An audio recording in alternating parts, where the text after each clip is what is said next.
A blessed day po sa ating lahat, guys.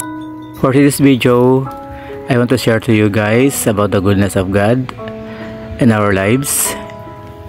Every day in our lives, guys. Tunay nga napakabuti ng Diyos sa ating mga buhay dahil unang-una sa ating kaligtasan araw-araw na wala tayong sakit at karamdaman. Ang Diyos ay karapat-dapat nating papurihan sa lahat ng oras ng ating mga buhay. Ayan, guys. So, i-share ko sa inyo, guys, itong aming munting tindahan na patuloy na pinagpapala ni Lord God. Ayan. Sa umpisa pa lang to, guys. Nung una ay maliit lang and then unti-unting napalago naming mag-asawa. Although ang mga anak namin, guys, dati may mga trabaho din naman. So, kahit paano nakapagbigay sila. Pero yung naibibigay nila sa amin, guys, ay pamdagdag sa aming mga budget. Pero kung tungkol dito sa tindahan, guys, is labas na yon mga budget na binibigay nila. Ang importante, guys, ay kung paano namin napalago ang tindahan naming maliit na ito. Dahil syempre pa binigyan tayo ni Lord ng karunungan para mapangalagaan at mamanage natin ng maayos, guys, ang pagpapatakbo, pamamalakad ng ating munting tindahan. So unang-una, guys, ay kailangan marunong ka dito tumingin o mamili ng mga panindang medyo mura o swak sa bulsa ng mga mamimili. So kailangan, guys, ay hindi ganong matataas ang presyo mo. Konting tubo lang ay sapat na, guys, sa ating mga tindahan, sa ating mga paninda.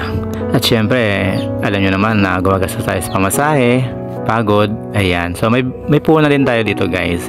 So importante ay meron tayong munting negosyo na ating napapatakbo para ang buhay natin ay tuloy-tuloy din naman. So about naman sa pagpapautang, guys, dahil hindi mawawala sa mga tindahan yan, ay huwag tayo magpapautang ng mga sobra-sobra, ng halos ikalugi muna. Dapat ang pagpapautang natin ay may limitasyon o limit lamang sa isang tao o sa isang pamilya. And then lingguan ang singil natin or kinsenas. Bihira ang katapusan, guys, kasi kung katapusan lagi ang paniningil sa ating mga customers, talaga namang ang tindahan may lulubog at mawalan ka ng negosyo pag nagkataon. Dahil ang tindahan kailangan laging nandyan ang puhunan para mapaikot mo ng maayos ang iyong tindahan. So, guys, ganyan ang aming sitwasyon, ang aming ginagawa. Kaya naman ang tindahan namin ay patuloy at patuloy na lumalago o dire-diretso ang takbo ng buhay ng aming tindahan. Kailangan lang talaga ay marunong ka mag-manage sa tindahan mo at ganoon din sa mga taong nakapaligid sa iyo. May limitasyon ang lahat ng pagpapautang natin sa kanila. So mabuti na nakakatulong tayo sa kanila kahit paano. Alam nila nandito lang ang ating tindahan at handang makatulong sa kanila sa oras ng kanilang mga pangangailangan. So para sa ating mga masugid na customers natin dyan, huwag kayong magdadamdam o maghinanakit kung na-stop namin ang inyong pag-uutang dahil may 2 weeks na rin naman. Kailangan lang kasi namin dito, guys, ay ang inyong pangunawa dahil araw-araw kailangan namin ng puhunan dahil every 3 days namamalengke kami, nag-grocery kami. Wala kaming pang-grocery kung walang magbabayad lingguhan. Kaya araw-araw, guys, kailangan namin ang puhunan dito.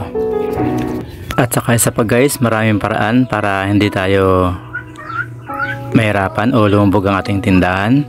So unang-una, guys, tuwing umaga magtatabi tayo ng ating mga buena mano. Ayan. Maliban dyan, guys, tinatabi din natin ang binta natin ng yelo araw-araw. So mga 1 month, guys, pwede natin buksan. May pambayad na tayo ng kuryente dyan. Pati ang bayad sa load, guys, binubukod din natin yan. Kasama na rin dyan, guys, ang pakas in at pakas out. Yan, lahat ng klase ng load, guys, meron din kami dyan. Kaya magpa-load na kayo, guys. At yung tinatabi natin pambuhay naman natin, guys, sa tuwing umaga, kapag napuno natin yung isang garapon na yun, guys, nagkakalaga ng 16,000 yan. 15,000 hanggang 16,000 sa loob ng 4 months. So yung halaga na yun, guys, malaking tulong sa ating tindahan yun, pang grocery. So kaya lumalago ang tindahan namin, guys. Yun ang isang dahilan, yung aming buena mano, kasi malaking tulong na pandagdag sa puhunan. Kaya importante, guys, matuto tayong magtabi-tabi kung tayo may negosyong tindahan. So hanggang dito na lang po guys, at sana po na-inspire ko kayo sa aking maikling vlog na to. God bless you all guys. Bye bye. See you in my next videos. Thank you for watching.